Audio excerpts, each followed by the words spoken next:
अमृतापुर राज्य के राजकुमारी एक अहंकारी राजकुमारी थी जो सबके साथ दुर्व्यवहार करती थी।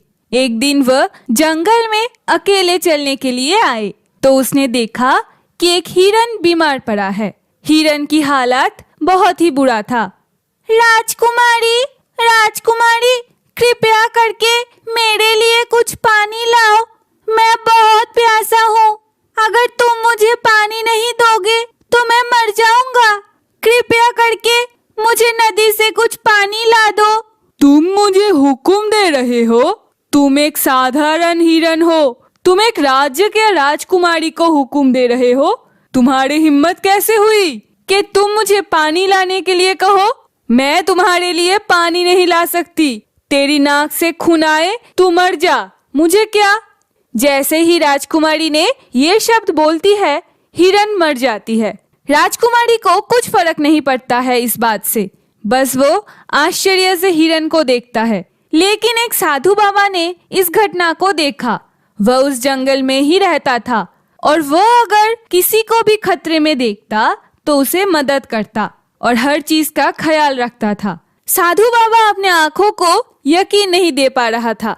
वह आकर राजकुमारी को कहता है राजकुमारी, तुम कितने अहंकारी हो। तुमने एक लाचार हिरन को पानी नहीं दिया, इस कारण ये मर गई। यदि तुमने पानी लेकर हिरन को दिया होता तो शायद हिरन नहीं मरता। इस हिरन की मौत के लिए तुम जिम्मेदार हो। मैं इस हिरन की मौत के लिए तुमको दोषी ठहराता हूँ। तुम्हें सजा मिलनी चाहिए। मैं तुम्हें श्राप देता हूँ, तुम हिरन बन जाओ और तुम भी इस हिरन की तरह जंगल जंगल घूमते फिरो। ये कहकर साधु बाबा ने राजकुमारी को श्राप दिया और तुरंत राजकुमारी हिरन में बदल गई। मुझे माफ कर दो साधु बाबा, मैं ऐसा फिर कभी नहीं करूंगी। मैं अब और अहंकार नहीं करूंगी। मुझे इस बार माफ कर दो और पहले की तरह मुझे वापस से मेरे पहले रूप में ला दो। कृपया करके, मैं बहुत बेहतर हो जाऊंगी। मैं किसी के साथ दुर्व्यवहार नहीं करूंगी। अच्छा, जब तुम्हें अपनी गलती का एहसास होगा तो मैं तुम्हें अपने इस रूप से छुटकारा पाने का उपाय बताता हूँ। तुम्हें एक आदमी से शादी करनी होगी, लेकिन तुम उन्हें ये नहीं बता सकते कि तुम एक राजकुमारी हो। तुम्हें उससे इस रूप में शादी करनी होगी, तभी तुम अपने इस रूप से मुक्त हो जाओगे। राजकुमारी और क्या कर सकती थी, वह इस बात को मान लिया और साधु बाबा ये कहकर चले गए और राजकुमारी हिरन के रूप में जंगल में घूमते रही, क्योंकि वह मोहल्ले में नहीं जा सकती थी, क्योंकि वहाँ के लोग उसे शिकार कर लेंगे। ये थी राजकुमारी की जिंदगी। एक दिन पड़ोसी राज्य का राजकुमार मासूद राणा उस जंगल में शिकार करने आया। मैंने सुना है इस जंगल में कई हिरन रहती है। आज मैं देखूंगा कि क्या मैं हिरन का शिकार कर सकता हूँ। चलो आगे बढ़ते हैं, अगर मिल जाए तो अच्छा होगा। मैं शिकार करने के लिए एक और दिन आऊंगा। ये सोचते हुए राजकुमार मासूद राणा आगे आ रहे थे और थोड़ी देर बाद उन्होंने राजकुमारी हिरन को अपने सामने देखा, लेकिन वह नहीं जानता था कि ये राजकुमारी है। यहाँ मुझे अपने सामने एक हिरन दिखाई दे रहा है, मैं तो इसी की शिकार कर सकता हूँ। ये कहकर मासूद राणा ने अपने धनुष से हिरन पर एक तीर चलाया, लेकिन वह निशाना चूक गए और तीर हिरन के पास से निकल गया। राजकुमारी हिरन को इस बात का एहसास हुआ और वह भागते हुए वहां से चली गई। मैं थोड़ा सा निशाना चूक गया और हिरन को शिकार करने से चूक गया। मुझे समझ नहीं आया कि तीर क्यों पास से गुजरा। वैसे भी चलो आगे बढ़ते हैं और देखते हैं हमें और हिरन मिलते हैं कि नहीं।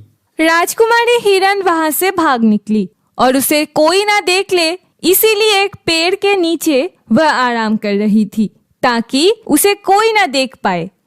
मैं इस दिशा में छिप जाती हूँ, यहाँ शायद वह शिकारी नहीं आएगा, मैं बच जाऊंगी।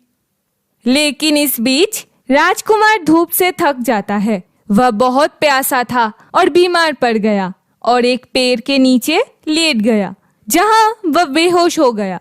राजकुमारी हिरन घास खाने के लिए खेत में जा रही थी। तभी उसने देखा कि वह शिकारी मासूद राणा पेड़ के नीचे बेहोश पड़ा हुआ है। उसने सोचा, मैंने देखा कि ये शिकारी बेहोश है, मैं इसे पानी पिलाऊं या नहीं? ये शिकारी नहीं है, मुझे इसे बचाना है, शायद यही मेरी मुक्ति की उपाय हो। ये सोचकर राजकुमारी ने नदी से पानी लाया और राजकुमार मासूद राणा को पिलाया। फिर मासूद राणा होश में आया और बहुत ही आश्चर्य से हिरन को देखा और उसे कहा, ए हिरन, तुम बहुत उदार दिखते हो। तब मैं तुम्हें शिकार करना चाहता था और तुम मुझे बचाया। मैं तुम्हारा ये कर्ज कभी नहीं चुका पाऊंगा। नहीं नहीं, ये मेरा कर्तव्य था। अगर मैं तुम्हें पानी नहीं देती तो तुम मर जाते। मैं भी तुम पर एक एहसान करना चाहता हूँ। तुम्हारे एक ख्वाहिश पूरी करूंगा। कहो, तुम्हारे क्या ख्वाहिश है? अगर आप ऐसा करना चाहते हैं तो मेरी एक इच्छा है कि आप मुझे अपना जीवन साथी बना ले।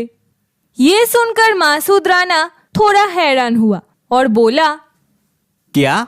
अच्छा ठीक है, मैंने तुमसे वादा किया था, मैं तुमसे शादी करूंगा। मैं तुम्हें अपना जीवन साथी बनाऊंगा। ठीक है, तो चलो मेरे साथ, शादी करते हैं। इस जंगल में एक साधु बाबा रहते हैं, हम उससे विवाह का काम पूरा करेंगे। ये कहकर वे दोनों साधु बाबा के निवास के लिए निकल पड़े। साधु बाबा, ये राजकुमार मुझसे शादी करना चाहता है, कृपया हमारी शादी पूरी करे। हाँ हाँ, मुझे पता था कि तुम ऐसा कर सकते हो। ये तुम्हारे भाग्य में लिखा था। मैं तुमसे अपना श्राप वापस लेता हूँ। राजकुमार मासूद राणा ये देखकर चकित रह गए कि साधु बाबा ने राजकुमारी से अपना श्राप हटा दिया और वह हिरन से अपनी पूर्व रूप में लौट आई। फिर मैंने अपना जीवन साथी चुनने में गलती नहीं की। आप मेरे लिए एक सही जीवन साथी है। मैं वास्तव में आपसे दिल से शादी करना चाहता हूँ। हाँ हाँ, आज से तुम्हारा जीवन सुखमय हो। मैं तुम्हारी शादी पूरी कर दूंगा।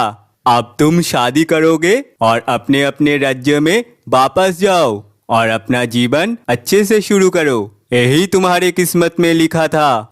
तब साधु बाबा ने उन दोनों का विवाह किया और उन्हें एक घोड़ा दिया जो राजकुमार मासूद राणा को राजकुमारी के साथ राज्य के लिए रवाना हो गया। उसके बाद सबकी जिंदगी अच्छे से चलने लगी।